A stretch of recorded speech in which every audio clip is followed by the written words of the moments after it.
So in the first part of this lecture, we learned how to formalize support vector machine to linearly classify two sets. So we based that on the concept of maximizing the margin between the two classes. And now we're going to look at the second approach. How can we define support vector machines from a logistic regression perspective? Okay, so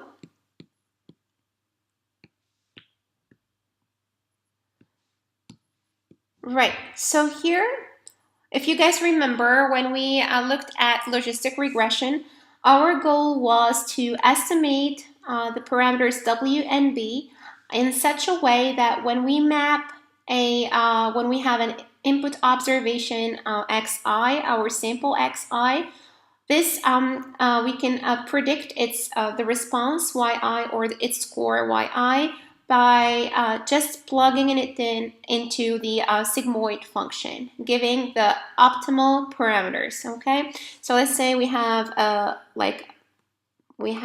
sample xi, for example, this one.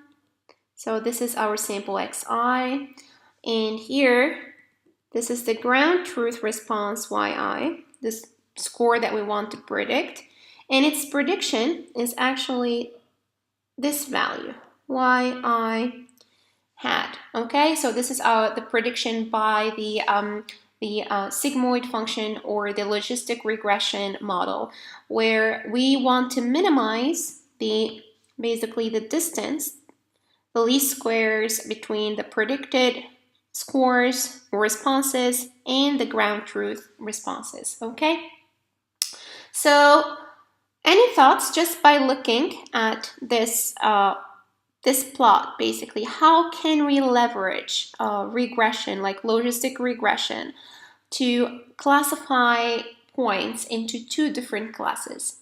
So I would like you guys to take a minute, so you can pause the video and look at this curve and think about how can we possibly learn or predict that a sample xi belongs to class 1, and another sample, for example this sample xj, okay, belongs to a different class, C2. So here, just by looking at this curve, so what we can do, we can, if we remove a few points, let's say that in our space our points lie on different sides, basically, of this boundary. So what do you guys notice? That all the points that are located here, their response is close to 0, which means these belong to class, the first class, okay, where their labels just take a 0 value. So let's say if yi is equal to 0, then you belong to class 1. And then if yi is equal to 1, or close to 1, closer to 1 than 0, then these samples should belong to the second class.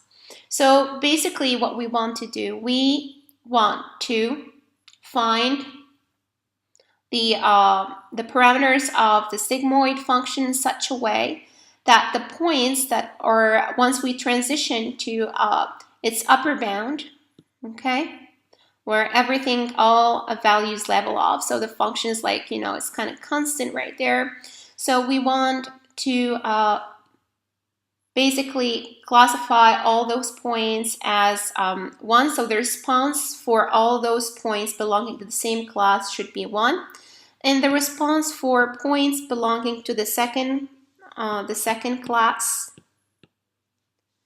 the blue class, right, it should be close to 0. So basically we want these points to lie on these, like these points will be defined by these bits of the sigmoid function. Okay, great. So now how can we formalize this? So here, what we have, using the compact form, we know we can just define the x tilde vector, right, and the w tilde, and then basically this is a dot product, the projection of the observation onto the vector w that we want to estimate, and we can denote it as variable z or z tilde. So this belongs to R, of course, because it's a dot product. So what do we want? What are the conditions that we can define, or like for correctly classifying points? So let's remove all those because we don't want our points to be there. So we hypothesize that our data set is linearly separable. Well, here they're like linearly separable, right? So, and they're not mixing. So we have a nice setting for a classifier to work. So in this case, right, so we want for W1, we want when we have like a response equal to 1. So if the class label is equals to 1, so here this is 1 and this is 0, then we want the response, like the the mapped value. We want the value predicted by the sigmoid of xtw, right, to be equal to 1. So we want any observation to be equal to 1, and that implies that this should be much larger than 0, xtw. So we want our z to lie here, like far away from 0, okay, in this area. And then for the other case where we have y equals to 0, so we want basically the response, right? So we want it to be equal to 0, which means for each point we want these predictions to be centered around 0. And this means that we actually want our points, right, to lie far away from 0. So we want them to be on this side. So we want the z-score right here to be much lower than 0. So we're like focusing on this area of our space. Okay, so these are the two conditions that we want to satisfy, and based on this, we can define the loss function. So here, this is a different loss function that from the one we saw before in logistic regression, but it's basically the concept remains as they are very similar. So here we're defining a loss function for one sample xw. Okay, so this is the feature vector. This is the label of the sample. And what we want, so this loss function has two terms, term 1 and term 2. And here, what do you guys notice? So this is an important property. So we design this loss function in such a way that if y is equal, if the label is equal to 1, then this term will be set to 0, right? Because 1 minus 1 is equal to 0. So this first term, term 1, gets activated, right? So term 1 is exactly this function. So it's like we replace y by 1. And here we plot the loss function. So this is our loss function that we get. And you can see that it kind of, looks like the reverse max loss function. So here we can approximate it, right? So that's our loss function for the for positive labels.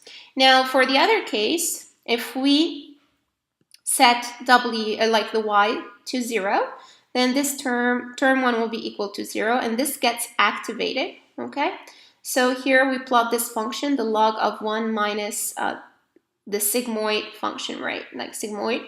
So here, what do we have? We have a function that looks like this, and we can see that nicely we can approximate it by something like that. Okay, so here basically, what do we have? We have the two different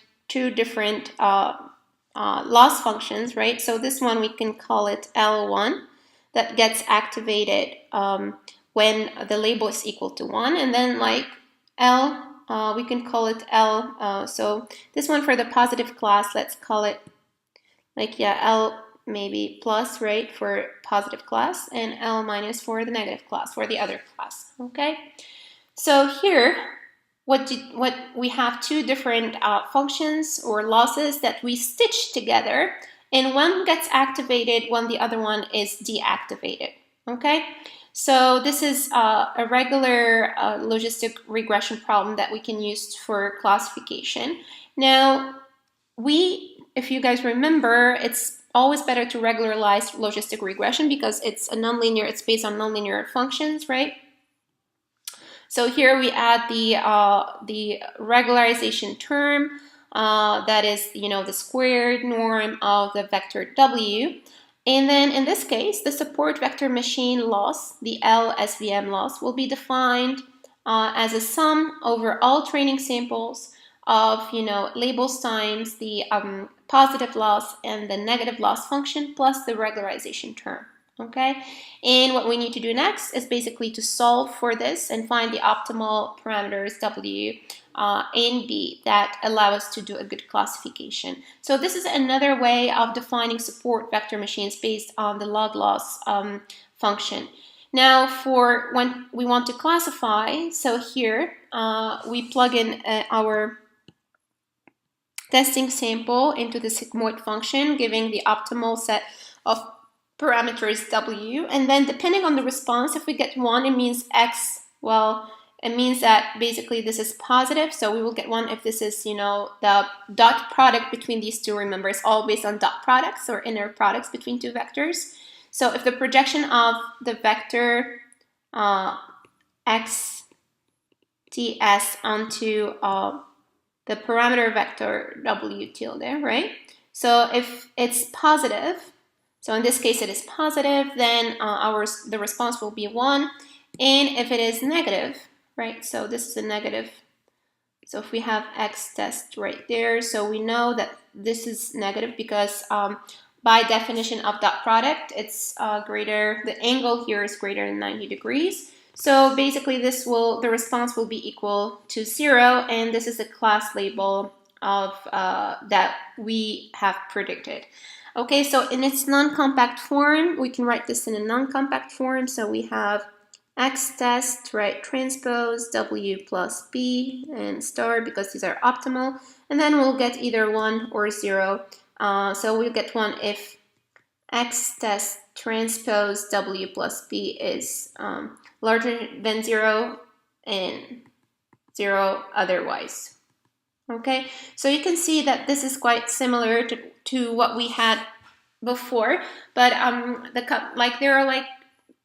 they're quite similar, but still, they came from completely different ways of illustrating this problem, right? So here we're stitching two different losses, two different responses, as if we have two perceptrons, right? So we're combining them for two different cases because we have split our space into these two areas that are encoded by the sigmoid function, right? Great, so here if we look at this, so in a one-dimensional space, if we have a single feature, we have, this is, let's say we estimated our sigmoid function. We can also translate it such a way that we have +1 and -1. So that's also possible, right? So because you have a curve, if we had a curve centered at, from 0 to 1, like something like that, we can always, let's say we have maybe something like this, okay? So we can easily move it up and down, right? So that is possible. Now, if we project this, what do we see? So we see that if we project those, so all those points, they lie far away, like from, basically the boundary here. And the other ones, they lie on the other side. So this is, like basically support vector machines. And then now we have, or perceptrons, similar things. So we want different things to lie, like the points of one class to lie on the left, like below the boundary, and the other one above the boundary, or on the left and right sides, respectively. So in a two-dimensional space, we have like two features, right? So here, our points, they lie on a plane, and we want all of them to line on this hyperplane, right? Where everything is equal to +1, and like here, the hyperplane, that this is exactly what we had in SVM, XCW plus B equals to -1. Like these are the marginal points, right? But usually they're around, so they would have like those, like they vary around this hyperplane. So not all of them lie on the hyperplane. But once we project them onto a two-dimensional space, the feature space, what do you guys notice? We just, we notice that all those points, right? here they lie on different parts of the space. So this is, for the positive class, right? And the other one for maybe the negative class. Okay, so these features are actually good features because they enable us to separate these two sets. Okay, great. So that was it for a support vector machine, but there are many other problems that we can think about, like for example, outliers, and how and also nonlinear data, nonlinearly separable data. How can SVM handle that? Because here in this example, we hypothesize that our data sets, or our driven or drawn from different classes, are linearly separable. So these are two questions that you guys can think about before we tackle them.